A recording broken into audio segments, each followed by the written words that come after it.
Hello, my name is Chelsea Parkinson, and I'm going to be sharing with you my professional dispositions video.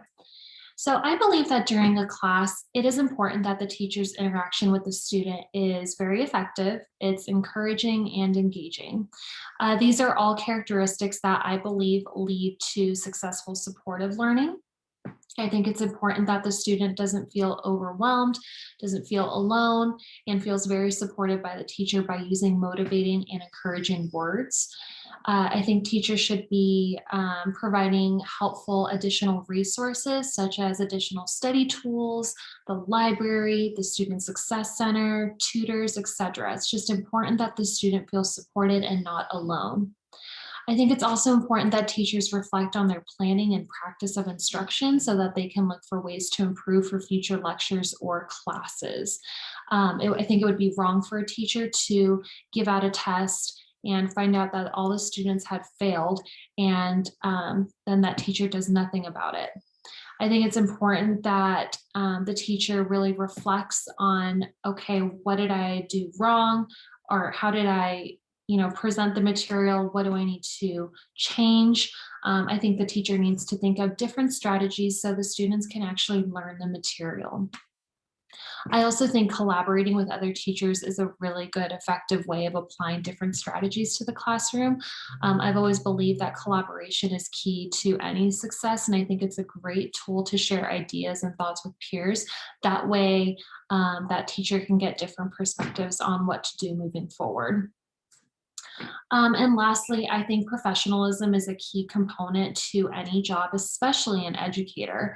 An educator upholds that leadership title, and with that, professionalism is key, not only inside the classroom, but outside the classroom as well. Now that we have social media, it's very easy for things to get leaked out and for students to see what a teacher's personal life is. And it's just important to always uphold that professional role and that professional title. So it's important that teachers maintain that role model type for their students, and maintain that leadership role at all times. Now, the dispositions that I currently possess, I believe, are honesty, compassion, respect for diversity, and professionalism. Those are all characteristics that I feel that I apply to any job of mine, not only at my work, but also in my personal life as well. I do believe that I can work on fairness and reflection more. Reason why I think I can work on fairness is because I'm currently new to the education realm. Like I stated in my bio, I did a huge career change from nursing to teaching. And I find myself grading based on favorites. And I know that's not good. But like I said, I always kind of catch myself and I bring myself back to, okay, don't play favorites, grade fair. So I feel like I can work on that more to where it just becomes natural. And as far as reflection goes, I usually, when I'm teaching, I just want to keep moving forward just because we don't have a lot of time to cover all the material and I just want to keep moving forward. But for example, I just gave a test on the cardiovascular system and all the kids did not do very well. So I think it's important for myself to go back into my notes and my lecture notes and review, okay, what didn't I cover that I probably should have covered more on. So I think reflection is very key. And like I said, collaborating with other teachers and talking with them about ways on how I can improve my strategies would be very, very effectful.